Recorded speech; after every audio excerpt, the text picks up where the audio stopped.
오늘 리뷰할 드라마는 이상한 변호사 우영우 6화입니다. 이번 화에서는 탈북해 한국에서 살아가다 죄를 지은 한 애기 엄마에 대한 이야기인데요. 어린 딸을 키우던 이 여성은 딸을 보육원에 맡기고 경찰에 자수를 하게 됩니다. 5년 전에 저질렀던 죄에 대해 죗값을 받기 위해 자수를 한 것이죠. 우영우와 최수연은 이 여성을 변호하는 공익사건을 맡게 되었습니다. 둘은 감옥에 있는 계양심을 찾아가 자초지정을 듣게 됩니다. 계양심은 자신의 엄마라고 불리는 탈북 브로커 최영희에게 1,000만 원을 빌려줬는데 최영희는 돈을 주는 대신 자신이 받아야 할 돈이 있다며 이순영을 소개시켜줬고, 김정희와 계양심은 이순영에게 돈을 받으러 갔습니다. 그러나 엄마에게도 쉽사리 주지 않은 돈을 이들에게 줄 리가 없었기에 둘은 단단히 각오하고 들어갔고, 돈을 주지 않자 몸싸움이 벌어져 둘은 이순영을 폭행하게 되었습니다. 이소란의 아랫집 집주인은 신고하고 경찰이 출동하여 둘은 현장에서 체포되었고, 국민참여 재판을 신청했는데 재판 전 계양심은 도망을 갔죠. 도망간 이유는 딸이 너무 어려 감옥에 가면 남편은 차사고로 죽고 아는 사람도 없어 아무도 딸을 돌봐줄 사람이 없으며, 징역을 살고 나왔을 때 딸이 자신을 알아보지 못할 만큼 어리기에 자신을 알아볼 수 있는 나이가 될 때까지 도망다녔다는 것입니다. 그래서 지금은 어느 정도 커서 죗값을 받고자 자수를 하게 된 것이었습니다. 우영우와 최수연은 어머니로서 자식을 생각하는 마음에 감동을 받고 집행유예를 받게 해주기 위해 노력하게 되는데, 원래는 강도 상해로 최소 3년 6개월의 징역을 살아야 했습니다. 한편 이준호는 권민우와 술을 마시며 연애 상담을 하게 되는데, 준호는 좋아하는 사람이 있는데 자신은 좋아하지 않는 것 같이 보이게 만든다고 합니다. 권민우는 사내 연예인물 눈치채고 상대가 최수연이라고 오해를 하게 됩니다. 우영우와 최수연은 5년 전 사건을 맡았던 국선 변호사를 찾아가는데, 그때 이순영의 진단서를 썼던 의사가 탈북자들에 대해서 편파적인 감정을 가지고 있다는 걸 알게 되었습니다.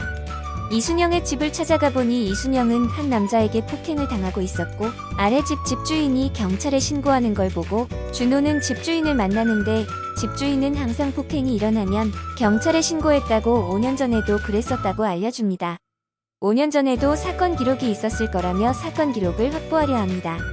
권민우는 최수연에게 준호가 좋아하는 것 같다며 준호를 어떻게 생각하냐 물어보고, 최수연은 준호가 혹시 자기를 좋아하나 오해하며 좋아합니다. 재판이 열리는데 최수연은 피해자를 증인으로 신청하려 하지만 검사 측은 이를 반대하고, 최수연은 아버지가 부장판사라는 판사와의 연을 이용해 이수연을 증인으로 세우는데 성공하게 됩니다.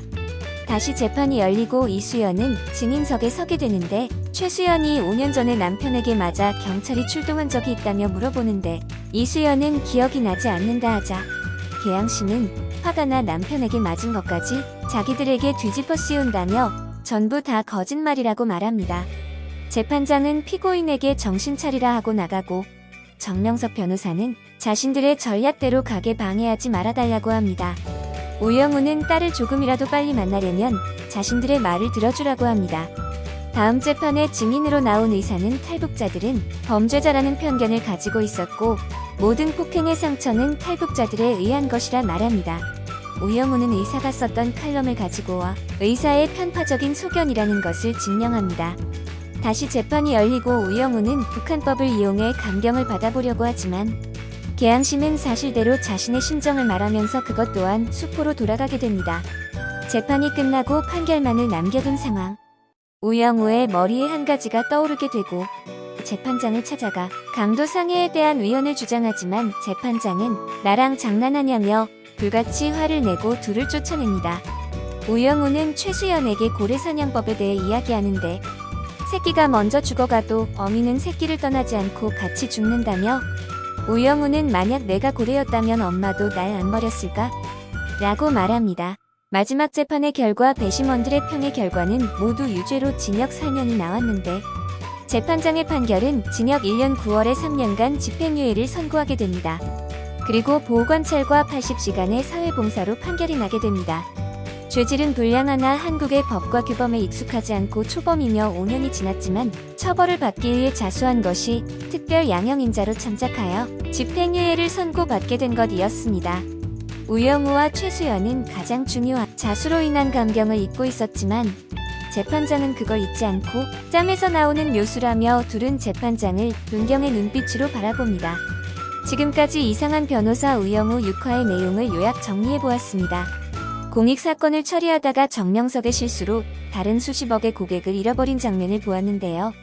정명석은 자신의 실수를 인정하고 팀원 변호사들에게 책임을 떠넘기지 않는 장면을 보며 멋진 리더라는 생각이 들었습니다. 우린 자신의 잘못도 남에게 떠넘겨야 마음이 편해지는데 말입니다.